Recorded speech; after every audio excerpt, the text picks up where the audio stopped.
so doing another late night one, and in my last video you'd have seen I made some cardboard templates for my seat mounts to weld into the car, and then I drew them up on the computer, and now I've got all the bits here. I've been busy folding them up, welded in some M8 captive, they're sort of hank bushes, but I'm just going to couple of tack welds on them, and then folded up the sides and then welded them up, so that's now a little bit hot. So that'll go on that middle cross member part of the car and weld onto the car like that, and then the seat runners will bolt onto that. And I've also folded this little tray up, again 4 captive nuts welded in, and this is going to be for the hydraulic handbrake, and I'll weld that into the base of the car, cut the bit with the old handbrake mounted. All out of, what's that, 3mm mild steel, so it should be strong enough. Just got to obviously MIG weld it in the car and then give it a blow over with paint. Just trying to finish off the floor mounted charge cooler, and I've welded these on. A bit of a pig actually. I think I've got a bit of crap in the weld, but that'll be right. I'm going to powder coat the whole thing matte black anyway. Just wanted to put a bit more extra strength in this bit here, so I'm going to weld that plate in there. And I've also got somewhere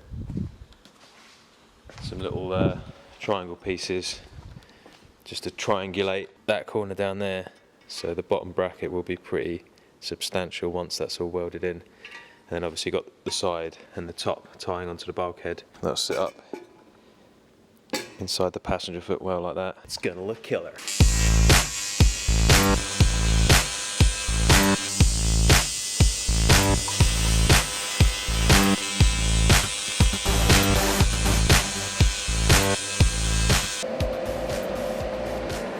There you go, not the neatest of welds, but I'm still practicing, getting the hang of it.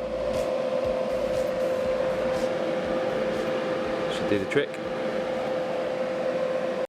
So I've just been prepping up these bits, got to degrease them and then throw them in to get powder coated in a satin black.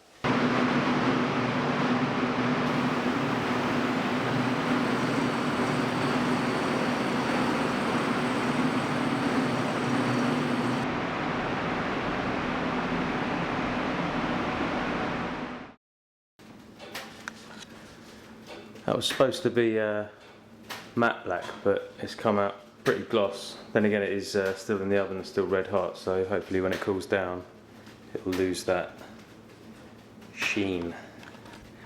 Not too jazzy. The rest of the bits look pretty cool though.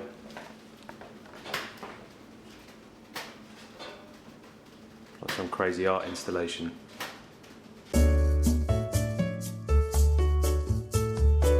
Okay, so just offered up the charge cooler again.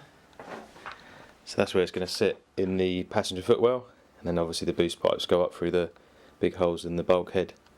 And I've just got to run water pipes down along the tunnel to the radiator and stuff that's going in the boot. I've just offered up the handbrake sort of podium piece, and I'll weld that all in, cut the piece out from the bottom, and I'm just going to cut that cover plate up for the gear shift. And I'm also doing new floor panels for this rear section to raise it all up to get the side exit boom tube out underneath the sill on that side. So yeah, all coming together. I've also just been, where I welded up the holes, just giving it a quick skim filler, a little bit of fiberglass down there because it's a little bit wibbly wobbly, and then just going to sand it back and just for now rattle can it over in a bit of the old coral beige. It's a classic colour. Yeah, that'll keep me busy for an hour or so. Okay, so that's the engine bay all rattle canned up. It'll do for now. It's not 100%, but got to make the most of it.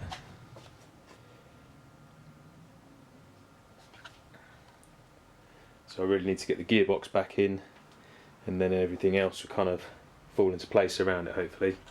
A little side project I've got to do is for one of my mates, Chris, his Evo. I went out in it in one of the previous videos. He needs some aluminium spacers made up for his fuel rail.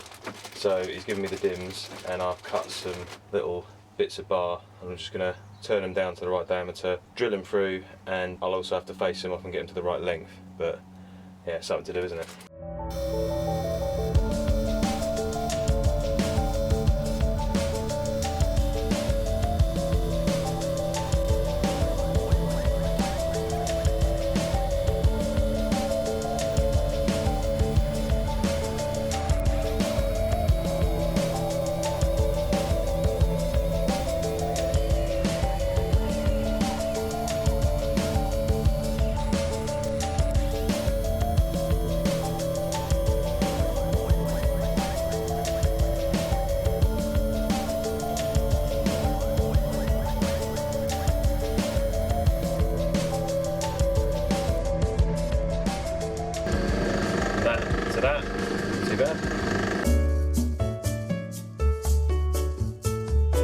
counter powers, and we've got the old bead roller out, and we're going to bang some strengthening bead rolls in these pieces of metal, and they're going to become my new floor pan for the Fiesta, and then I can run my big side exit exhaust out the side and it's not going to hit the floor. Something to do, innit? So perfectly good floors, but you know. Yeah, something to do, yeah. Cut up a perfectly mint floor. Obviously this is crucial in the getting the Fiesta running. Yeah, not a side tangent at all, but that's what I do, overcomplicate things. That's it. Right, you ready? Just gonna send it. I ain't having nothing to do with how wonky this line is, right? I'm just gonna wind it. I've got a straight line. You ready? To work to till it hits the camera. Go for it. No, I'm just waiting for the whole thing to just just bend. like, right, you ready? Yeah. Oh no, it didn't. I think we went too tight the first one. I think that's why it warped so much. I think it's trying to curl it. Yeah, I think it is. Why are you lifting That's backwards? not me, mate. You hold. I'll hold out, right. Ooh. Look how wonky that floor pan's gone. What? This is going to add so much strength. I should have just done it at 4mm, probably would have been fine. So they're heavy enough as it is. That there, before you can take my finger. Maybe I should cut That's what you get with cheap bead rollers off eBay. You got to remember as well, when Neil strengthened his, it then warped the whole thing. How's it looking? What's the, well, it's just deep to shallow.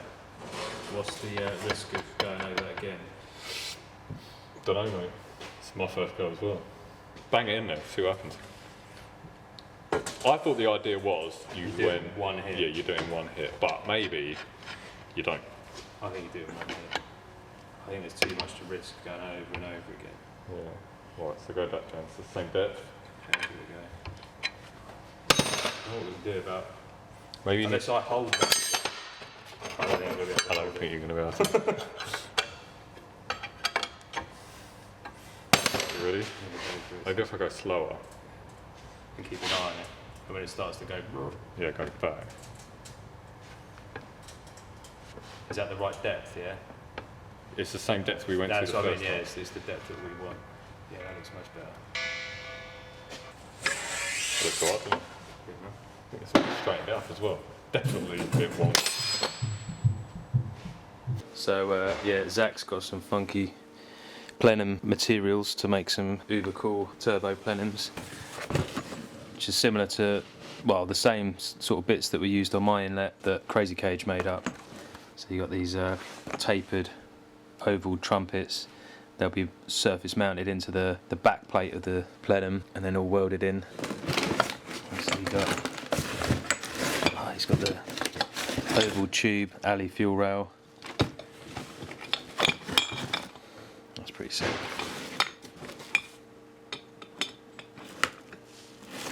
Oh yeah, he's got all the toys. Right now Zach's working on log manifold for Ollie's Mark II Fiesta Turbo, similar to what we did on Steve-O's Rat. Hang on. Stacking in dimes. Just gotta blob it in. Is it one of those like recirculating exhaust manifolds? Full EGR. Yeah, before anyone says you're going to put a flange on that. Whereabouts are you doing it? Top mount? Yeah, hopefully, yeah. That's the plan. So I want to get it tacked up to the lights, and Thursday Ollie can have a look and be like, Yeah, you yeah, know. yeah.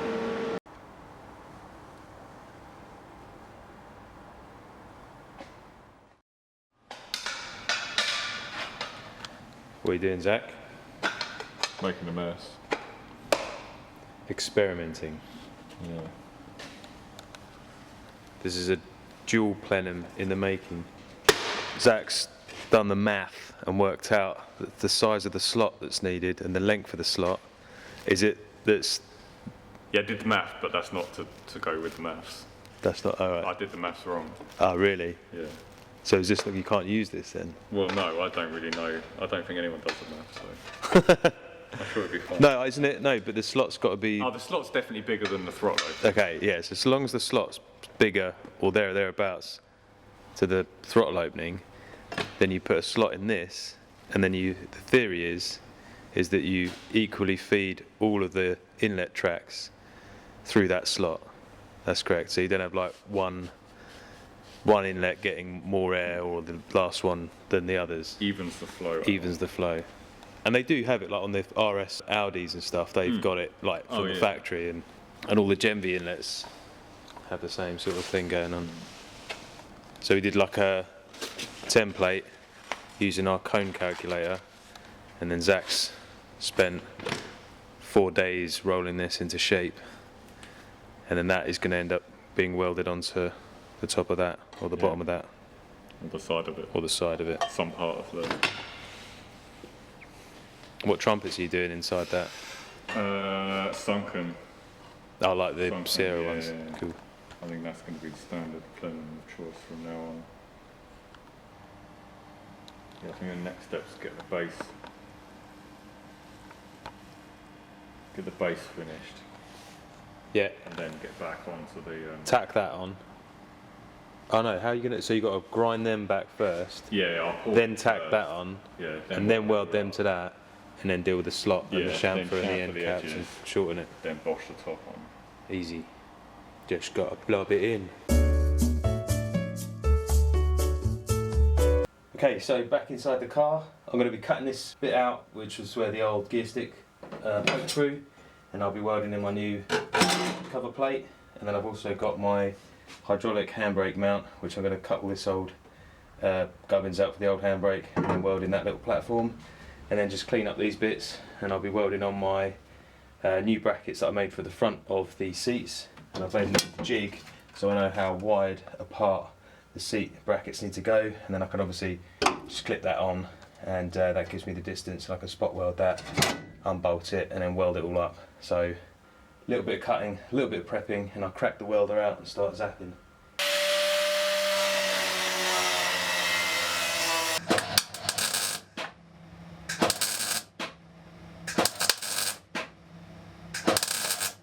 So that's the gear shift hole all welded up with a little cover plate, and I've welded in the platform for the hydro handbrake. I've also welded in the seat mounts. I just need to tidy up a couple of the welds because it went a bit crazy. And then next step is getting the balls to cut out the floor. Got to fold this lip up on this edge and trim it and make that fit, weld that in on both sides, and then my exhaust will run out underneath the sill on the driver's side.